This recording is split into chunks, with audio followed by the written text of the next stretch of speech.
This video is sponsored by you and by Lonely Pillow, more on that later. Links to support the channel are in the description, along with the Discord.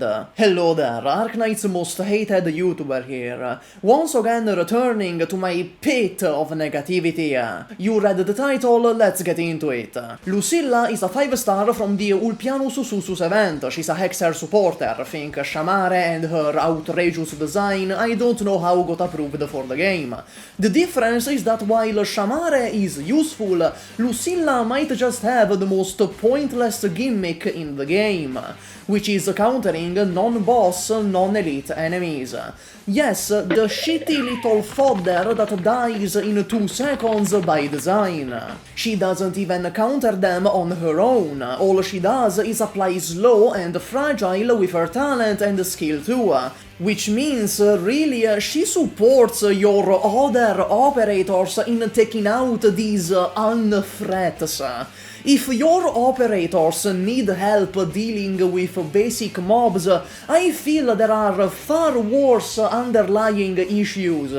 This also means that the moment you step foot into an EX or S or H stage, where most enemies are elites anyways, Lucilla immediately catches on fire. Some people have coped that her true use is that of being a filter for mystic casters, as in she'd apply slow on the basic enemies and thus filter out the elites and bosses for the mystic caster. However, this is redundant, as most mystic casters already have built-in filters in their skills. Her gimmick is countering enemies that by design don't need countering, which leaves her with skill 1. It would actually be quite decent if it wasn't for its lackluster damage, and the fact pretty much any other operator with multi-target or AoE down to f***ing lava is better. Sandrekoner is here because he's a summoner, and honestly his segment should end here. For the uninitiated, and for the 5th time on this channel, I'll explain why summoners are bad. The summons take deployment slots, which means they are in direct competition with every single other operator in the game you could deploy instead. Unless your summoner is Ling, the summons will never win that competition.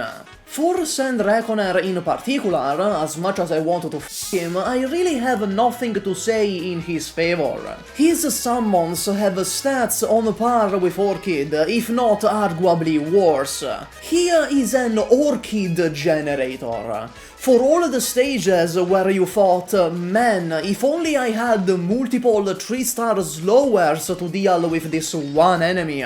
His module attempts to fix the main issue with the archetype by making it so the first summon doesn't take a deployment slot, but even then all you get is a free Orchid coupon. Okay, now it's ad time, but please stick around because this is funny as f***. This video is sponsored by Lonely Pillow, a dakimakura/hugging pillow website which ships globally. If you don't see your country listed because it's quote middle of fuck nowhere unquote, you simply need to message the owner directly and see what can be done about it. It's an extremely transparent website with basically no corpo bullshit, as I'm sure you can tell. Beside their extremely appropriate name, they clearly know their audience, you can find a lot of stuff here, including Wislash, Madrock, Ray, Lucy, Brazilian Miku, Eleg, Changli, Karen, Ellen, Kafka, the fucking Doomer Girl, Ganyu, Asuna, Bastet, and more. Most amusingly, there's also Futanari Als of the pillows. That's right, you can have a dakimakura with a pretty lady on it sporting a fat cock. And allegedly, Futa pillows are like half their sales. But it's not just Futa. Some, like the Wislash pillow, have a horsecock variant, which allegedly is their best-selling pillow. Make of that information what you will. But if you don't see your lovely wife on sale, don't worry, because the site takes commissions. However, However, there's some things they won't sell. Loli, so unfortunately that removes all of my waifus, don't ask, Guro, Scat and general non-con. For full transparency, they do sell AI body pillows as well. However, if you dislike that, rest assured knowing that traditional art pillows and AI pillows are segregated in different parts of the website like it's the 1920s, and the site actively supports traditional artists. The material is slightly modified to a tricot, which peels slower and is silky smooth like skin. You can find a link to the website in the description. If you're thinking about getting yourself an anime body pillow, consider either purchasing one from them or commissioning one. Oh my god, Laios. He's genuinely designed like conviction. I am pretty sure his kit has the world record for most mental illnesses developed by the reader per word. First, he gets a skill that relies on him being above half health, with these piece of shit stats, as a dreadnought. And even if you do manage to keep him constantly above half HP, his damage is really unimpressive. And here's the kicker. He stops attacking for 15 seconds when a boss enemy appears. Maybe you're thinking, well, surely I can cheese this by deploying him after the boss already spawned. But no, that's wrong. He still gets the 15 seconds penalty on deployment.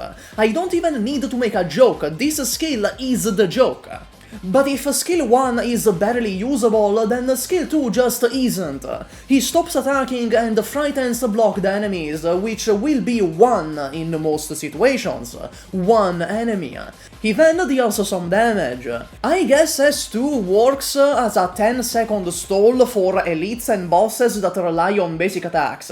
But like, what the f are we talking about here? Realistically, any enemy worth using this on will send him to heaven same-day shipping the moment the skill ends. And if you're so desperate for stalling, just use Ethan. For the love of God, use Ethan! And of course, Marcille is on this list as well, you saw the thumbnail.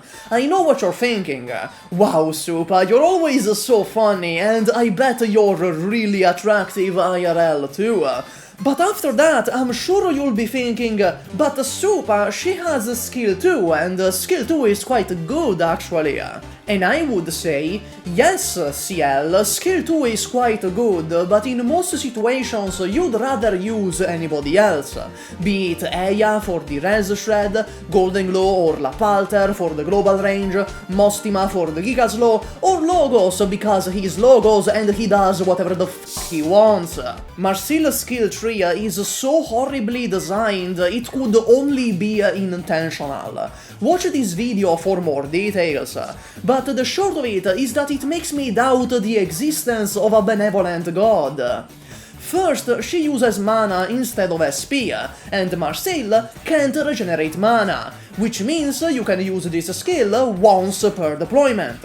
Yes, you can bring Senshi, which allows her to actually restore it, but most operators don't need a whole other guy to activate their skills twice. Her stun range is bigger than her actual damaging range. I don't know how this happened, it feels like an oversight on the developer's part. Marcille will stun enemies outside of her own range, and so won't be able to hit them. And as if all that wasn't enough, she gets a chanting time of 15 seconds before the skill actually goes off, just standing there and not doing anything. Some masters of the Way of the Cope have asked why this is a problem when operators like Moinar do the same thing but are still considered amazing. The difference is that while Moinar charges, he still has utility thanks to his talent. Even piece of shit operators like Carnelian still have a use while charging, as a ranged tile tank.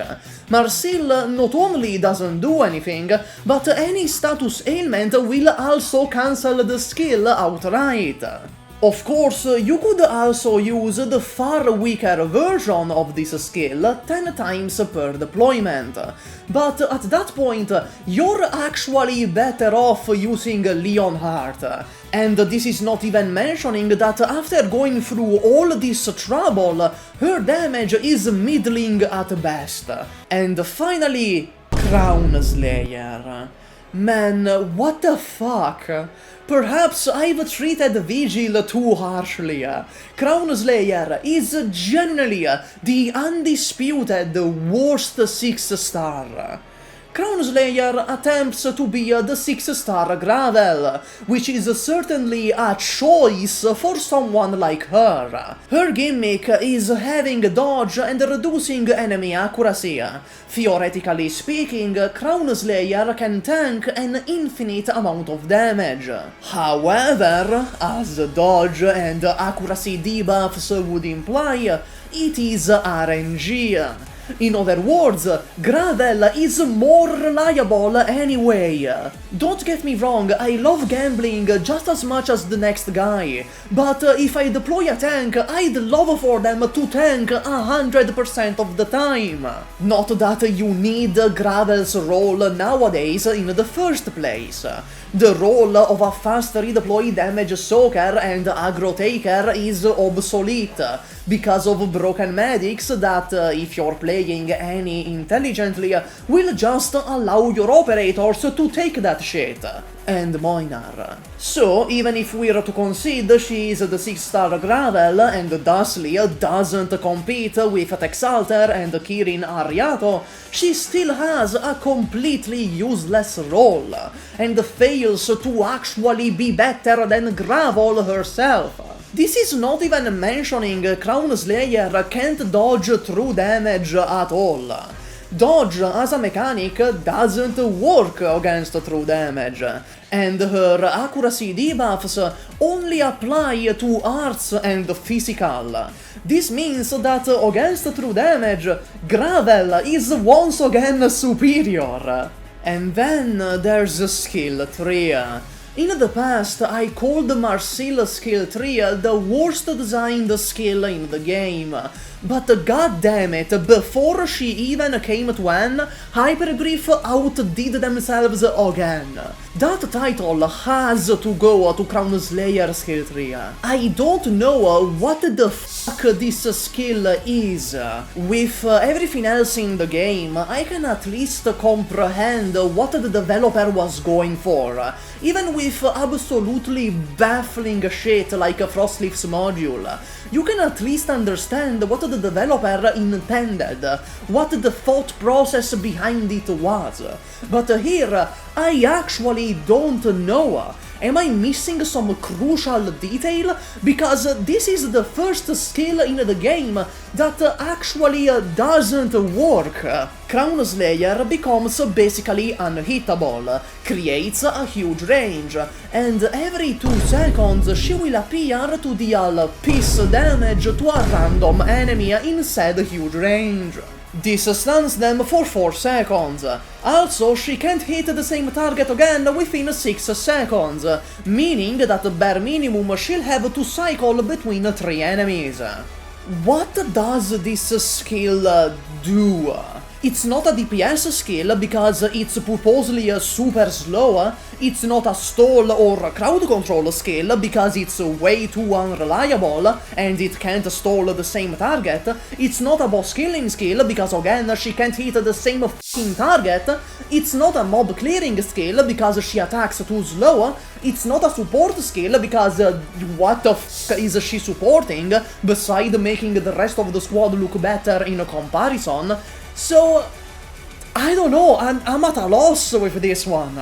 My best guess, the best use I can find for this affront against the Kingdom of God, is that it gives a 20% accuracy debuff to every enemy in an admittedly pretty good range. Which still is fucking pathetic. Both because it's a shitty RNG chance, and because nowadays your units will just tank most of the shit coming their way, if you're playing any smartly. Well, the silver lining is that Lonely Pillow will apparently make a daki for her in protest. Again, link in the description and pinned comment, support that site. That's all, Max out your Gummy, bye.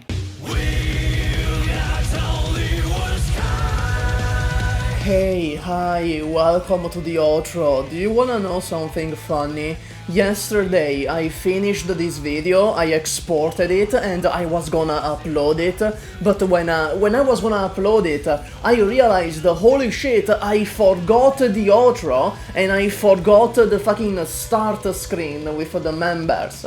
I don't know how I managed that, so I'm recording this the next day and I'm gonna have to export the video again, but whatever. Special thank you to Bubba Quill Damage, Matthew Nemo, Zephyrinix, The Crazy Lord, Nupo, Lortakio, Nerd Rage, Andre Mulua, Mike Reguera, Nutakoyaki, Jigster, Mimako, Good Leon, and Cronchan but JJF. That's all, I'm gonna go rot somewhere.